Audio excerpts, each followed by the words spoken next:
사순절은 예수님이 고난을 묵상하며 거룩하고 조금 더 성결된 삶을 지향하는 그러한 기간입니다. 이 사순절 기간에 특히 우리들에게 있어서 말에 더 조심하고 주의를 기울이는 그런 지혜가 필요합니다. 특히 가족끼리, 동료끼리, 이웃끼리 말로 어려움을 주고받는 일은 이 기간만이라도 없기를 바랍니다. 오늘 본문에 등장하는 욥과 욥의 아내는 사탄의 모진 시험을 겪으면서 서로 상반된 말을 합니다. 욥의 아내는 어떻게 말하느냐? 하나님을 욕하고 죽으라. 남편에게 그렇게 말하고 집을 나가버렸어요. 욥은 아내에게 이렇게 말합니다. 그대의 말이 선하지 못하도다. 우리가 하나님께 복을 받았은즉 재앙도 받지 않겠느냐 하고 욥이 입술로 죄를 범치 않았다 성경은 말씀하고 있습니다. 욥의 이 모습은 하나님을 감동하게 했어요. 욥이 성결한 사람이라는 것이 증명이 되었어요. 그리고 사탄도 욥에게 손을 들었어요. 우리가 살아가는 삶의 표현은 대부분 말로 이루어집니다.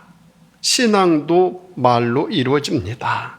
말의 위력은 정말 대단합니다.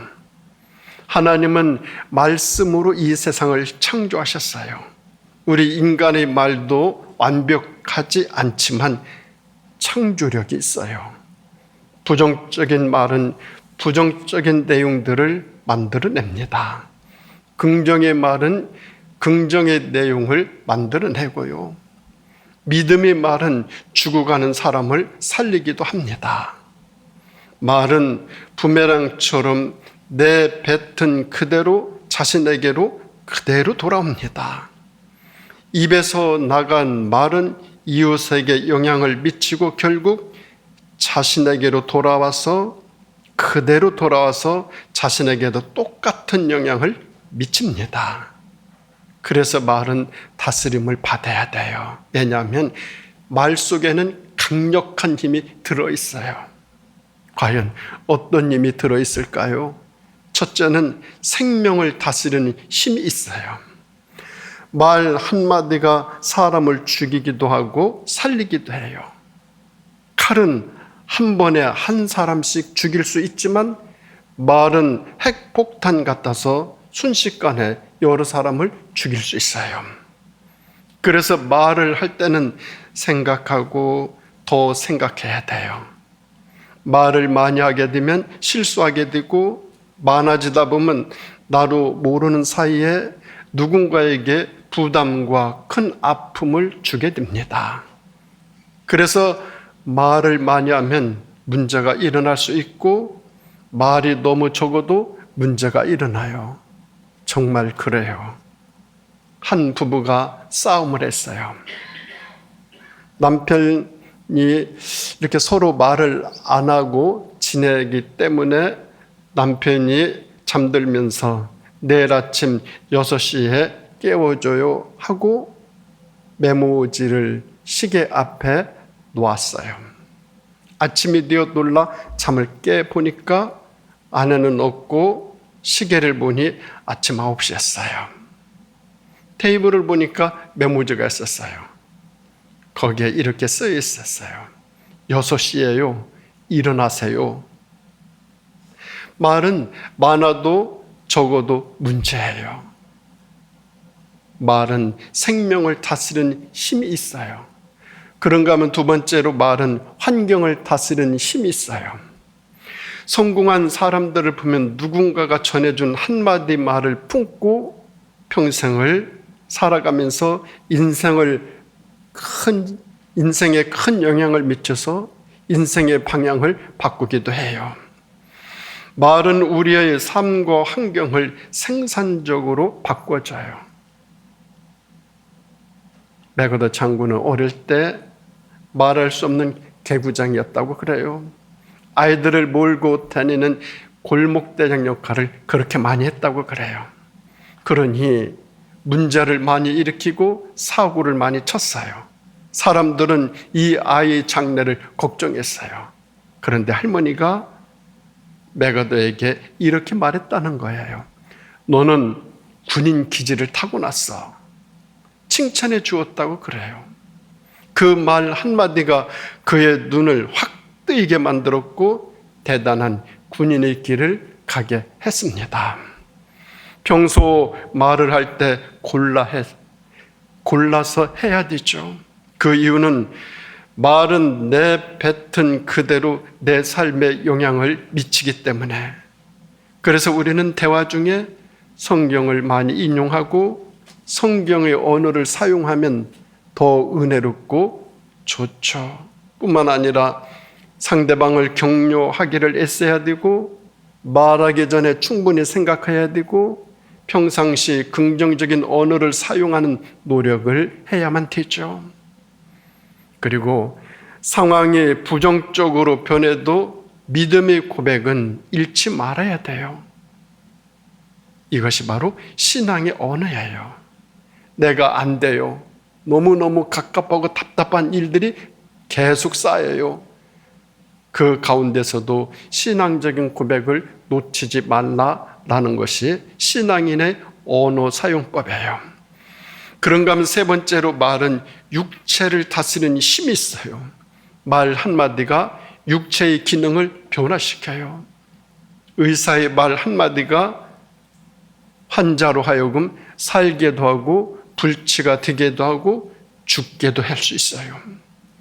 환자가 그 말을 들으면 낙심되어 깊은 수렁에 빠지죠. 신체적인 능력이 떨어져서 죽음을 맞이할 수 있어요. 말 한마디 속에는 그렇게 강한 위력이 들어있어요. 사람들이 말 한마디에 살기도 하고 죽기도 하죠. 왜냐? 육체를 다스리는 능력이 말 속에 들어있기 때문에 높은 사람일수록, 중요한 사람일수록, 결정을 내리는 사람일수록 말 조심해야 되죠. 그런가 하면 네 번째로 말에는 조직을 다스리는 힘이 있어요. 한마디 말은 공동체를 와해시키기도 하고 공동체를 다시 살리기도 해요. 민수기 4장을 보면은 가나안 땅에 12명의 정탐꾼들이 정탐을 하고 돌아와 귀국 보고를 해요. 그때 긍정과 부정의 내용이 극명하게 대립되고 있어요. 12명 중 10명은 우리들이 가기로 한 가나안 땅은 삭막하고 살고 있는 사람들은 장대같이 커서 우리가 그 사람들을 이길 수 없고 절대로 우리가 갈 수가 없는 땅이다 보고했어요. 이 보고를 받은 백성들 낙심천만, 눈물을 흘리고 절망하고 원망하고 손에 돌을 들고 지도자 모세를 죽이려고 했어요. 말 한마디가 모든 목적과 희망과 소망을 걸고 가나안에 들어가기만 하면 된다는 오직 한 가지 뜻을 가지고 여기까지 온 백성들을 절망의 나락으로 떨어뜨렸어요. 조직을 뒤흔들어 놨어요. 말은 이렇게 중요해요. 그런데 나머지 2명은 어떻게 보고 갑니까? 아닙니다. 절대 그렇지 않습니다. 그 땅은 말 그대로 젖과 꿀이 흐르는 기름진 땅입니다. 삭막한 땅이 아닙니다. 그 땅은 하나님이 우리에게 약속하신 약속의 땅입니다. 그 말을 듣자 사람들이 진정되기 시작했어요. 한마디가 공동체를 무너뜨리기도 하고 세우기도 하죠. 여기서 한 가지 교훈을 받는 것은 지도자는 언제나 긍정적이어야 한다라는 것입니다. 지도자는 사고나 생각이나 정신이 지극히 긍정적이어야 돼요. 매사를 남의 탓이나 하고 원망이나 하고 똑같은 사안을 보고도 부정적으로 판단하고 부정적으로 결정해버리면 그 사람 지도자가 될 수 없어요. 그래서 정탐꾼 10명은 지도자가 될 수 없는 사람들이에요. 하나님이 다 죽여버렸어요. 어디에서? 사막에서. 그리고 생각이 구태연한 사람, 가나안에 들어갈 수가 없어요. 가나안에 갈 수 없는 것이 아니고 들어갈 자격이 없어요. 자격이 없어요. 그러니까 이 10사람 못 들어갔어요. 사막에서 죽었어요. 말 한마디는 그래서 중요해요. 문제는 부정적인 말 한마디가 자기 자신에게만 영향을 미치는 것이 아니고 공동체 전체에게 악영향을 미친다라는 것이 더 큰 문제를 제기하죠. 말은 먼저 자신에게 영향을 미치고 자신의 가정에, 일터에 그대로 영향을 미쳐요. 그가 속한 공동체에 영향을 미쳐요. 또 자신의 삶에 영향을 그대로 미쳐요. 부정적이면 부정적인 대로, 긍정적이면 긍정적인 대로. 말은 조직을 다스리는 힘이 아주 엄청나게 막강해요. 지도자는 말을 골라서 해야 돼요. 그런데 지도자가 말을 함부로 막 이렇게 저렇게 한다라고 한다면 조직 전체가 다 흔들리죠. 그런가 하면 5번째로 말에는 영혼을 다스리는 힘이 있습니다. 말 속에는 영적인 권세가 들어있어요. 믿음으로 선포되는 말 한마디 속에는 영적인 힘이, 영적인 능력이, 성령의 감화가 들어있습니다. 믿음의 말은 영적 감화에 실려서 상대방에게 그대로 전달되어져요. 그래서 상대방이 그 감화를 받고 소생하고 다시 일어나고 변화받고 새 능력을 입게 되어져요. 예수님이 나사로의 무덤 앞에 서서 외쳤어요. 나사로야 나오너라. 영적권의 말 한마디에 영적인 믿음의 통로를 통해서 나사로에게 전달되어 나사로가 그대로 소생되어 나왔어요. 귀신 들린 자에게 우리 예수님 귀신아 나가라 외쳤을 때 영적 권능이 나타나 그 귀신이 그 사람에게서 나갔어요. 나의 믿음의 말 한마디는 기적을 일으킬 수 있어요. 나의 말 한마디는 나를 살리고 나를 죽일 수도 있어요.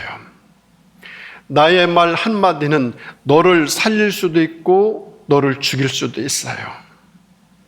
나의 말 한마디는 내가 천국에 가게도 튀고 지옥에 가게도 만들 수 있는 아주 무서운 무기예요. 나의 말 한마디는 주님을 나의 구주로 영접할 수도 있고 마귀를 나의 목자로 맞아 드릴 수도 있어요. 무서운 일이에요. 무서운 것이 나의 말 한마디예요. 정말 무서운 것이 말이에요. 그런데 말을 함부로 한다? 파멸해요. 그래서 우리 신앙인들은 말을 할 때 고르고 골라야 돼요. 지도자는 특히 말을 골라서 해야 돼요. 일반 사람들도 마찬가지지만 특히 우리 신앙인들, 우리 믿음의 사람들은 말을 더 골라서 해야 돼요. 사순절 기간을 보내고 있어요. 더 그리 할 수 있기를 바랍니다. 무엇보다도 창조적이고 따뜻한 말을 해야 돼요. 할 수 있다라고 다짐하는 말 하면 더 좋아요. 칭찬과 격려의 말 해줄수록 좋아요. 그리고 불평과 원망의 말, 비난의 말은 피할수록 자기 삶이 편해져요. 내가 누구를 비난하고 내가 누구를 원망하면 다 나한테 와요. 어떻게 오는지 나한테 다 와요. 내 삶이 편해지려면 말 골라서 해야 돼요. 본문에서 욥은 그 상황에서도 누구도 원망하지 않았어요. 욥의 고난을 한번 상상해 보세요. 정말 너무너무 엄청난 고난 속에 있어요. 열남매 자녀들이 열했는데 한순간에 다 죽었어요. 동방의 최고 부자인데 한순간에 없어졌어요. 그 많은 재산 한순간에 잃었어요. 건강한 몸이었는데 온몸에 악창까지 돋아서 기왓장으로 몸을 긁지 아니하면 견딜 수가 없었어요. 이 고난의 자리에서 욥은 얼마든지 원망하고 저주스러운 말을 내뱉을 수도 있었을 거예요. 그러나 안 그랬어요. 그때 그의 아내가 욥을 향하여 남편에게 하나님을 욕하고 죽으라 이렇게 하고 집을 나가버렸어요. 이 아내의 말 한마디가 그 상황이 얼마나 처절하였는가 말해주고 있어요. 그때 욥도 눈앞이 캄캄했을 거예요. 하나님을 향해서 원망하고 싶은 마음 있었을 거예요. 진정 하나님이 계신가 하는 의문도 회의감도 들었을 거예요. 지금까지 양심껏 살았는데 왜 이런 일이 내게 발생하는가 하는 자괴감도 들었을 거예요. 아내가 저주하고 나갈 때 아내를 향하여 욕을 할 수도 있었을 거예요. 그런데 욥은 아무도 원망하지 않았어요. 입술로 조금이라도 범죄하지 않았어요. 그러면서 욥의 한마디, 그대의 말이 어리석은 여자 중 하나의 말 같도다. 우리가 하나님께 복을 받았은즉 재앙도 받지 않겠느냐 하면서 이 모든 일에 욥이 입술로 죄를 범치 않았다 성경은 증거하고 있습니다. 이 모든 일에 그 수많은 고난은 겪으면서 욥은 입술로 전혀 죄를 범치 않았어요. 그러기에 욥은 그 고난의 상황이 다 끝난 후에 다시 회복하는 은혜를 입게 되죠. 우리로 하여금 삶을 따뜻하게 하고 소망적으로 이끌어 주는 것들 가운데 가장 큰 것은 내 입에서 나오는 말과 언어예요. 내가 내 입으로 내뱉은 말과 언어들이 나에게 그대로 영향을 그대로 미쳐요. 욕을 하면 욕이 돌아와요. 저주하면 나에게 저주가 돌아와요. 소망을 주는 말을 하면 소망의 내용이 나에게 그대로 돌아와요. 웃으면 웃음이 돌아와요. 부메랑과 같아요. 그래서 정말 고르고 골라서 해야 돼요. 될 수 있으면 긍정적인 말, 믿음의 말을 해야 돼요. 하나님의 은혜를 말하고 하나님의 섭리를 말할 수 있어야 돼요. 내 말 한마디 내 삶을 지옥으로 만들 수 있고 천국으로 만들 수 있어요. 하나님께 나갈 수도 있고 하나님 떠날 수도 있어요. 욥은 그 모든 환경 속에서 마지막까지 입술로 죄를 범하지 않았어요. 42장을 보면 오히려 욥이 하나님께 답하는 말을 보면은 알 수 있어요. 무지한 말로 이치를 가리는 자가 누구니까? 나는 깨닫지도 못한 일을 말하였고 스스로 알 수도 없고 헤아리기도 어려운 일을 말하였나이다. 내가 말하겠사오니 주는 들으시고 내가 주께 묻겠사오니 주여 내게 알게 하옵소서. 내가 주께 대하여 귀로 듣기만 하였사오나 이제는 눈으로 주를 비움나이다. 그러므로 내가 스스로 거두어드리고 티끌과 제 가운데서 회개하나이다 라고 고백하고 있어요. 하나님은 욥을 이렇게 평가했어요. 입술로 범죄하지 아니하였다. 그런데 욥이 자기를 하나님께 아뢰기를, 자기의 모습을 하나님께 아뢰기를, 하나님, 제가 한 말을 다 거두어드리고 티끌과 제 가운데 회개하나이다, 이런 고백을 하고 있어요. 입술로 죄를 범하지 않은 욥이 지금까지 자기가 한 말, 즉 깨닫지도 못한 일을 말하였고 스스로 알 수도 없는 일을 말하였고 헤아리기도 어려운 일을 말한 무지한 말로 이치를 가린 어리석음, 그런 어리석음을 많이 범했습니다. 성경은 하나도 안 범했다고 그랬어요. 하나도 잘못이 없다고 그랬어요.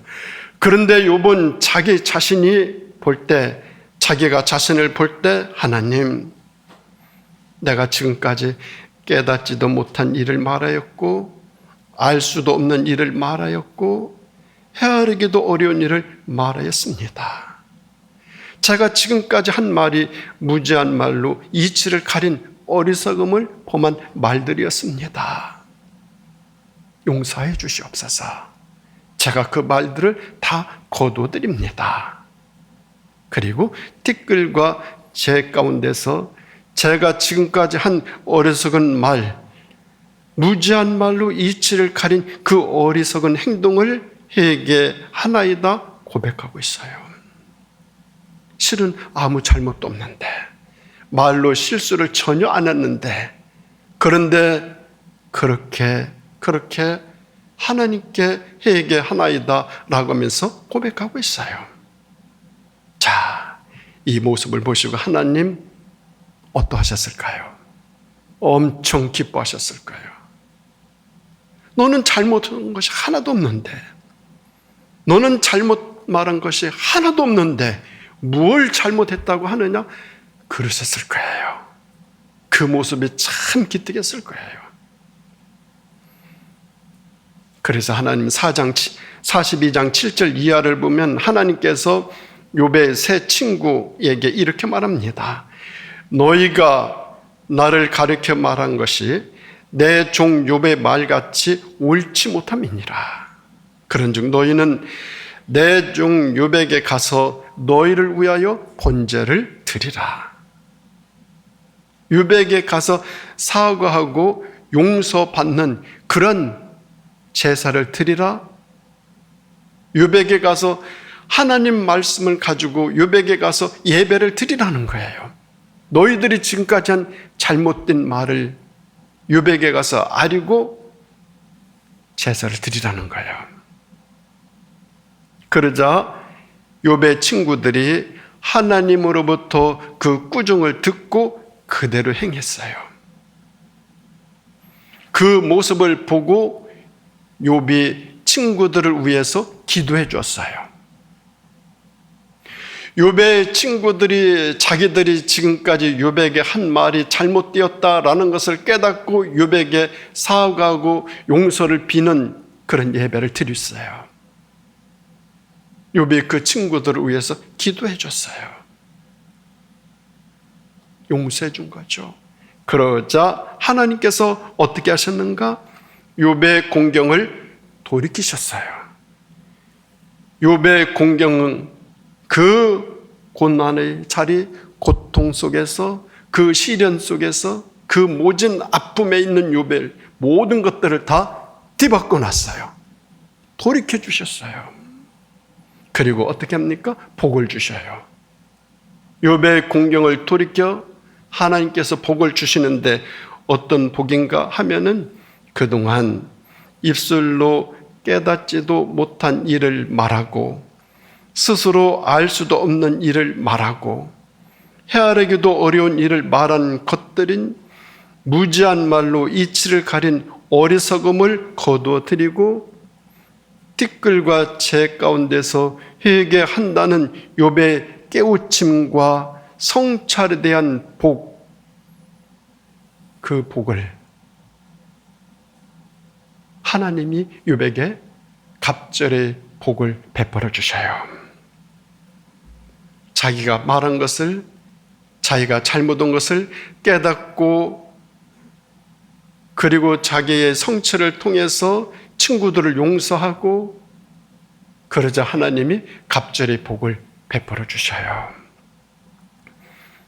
먼저는 이전 소요보다 갑절이나 주셨어요.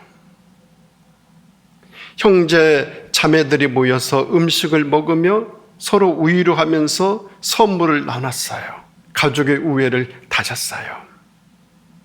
전에는 욥이 그런 곤경 속에 있고 시련과 고난의 자리에 있을 때 형제들이 어느 누구도 욥 곁에 있지 않았어요. 다 떠났어요.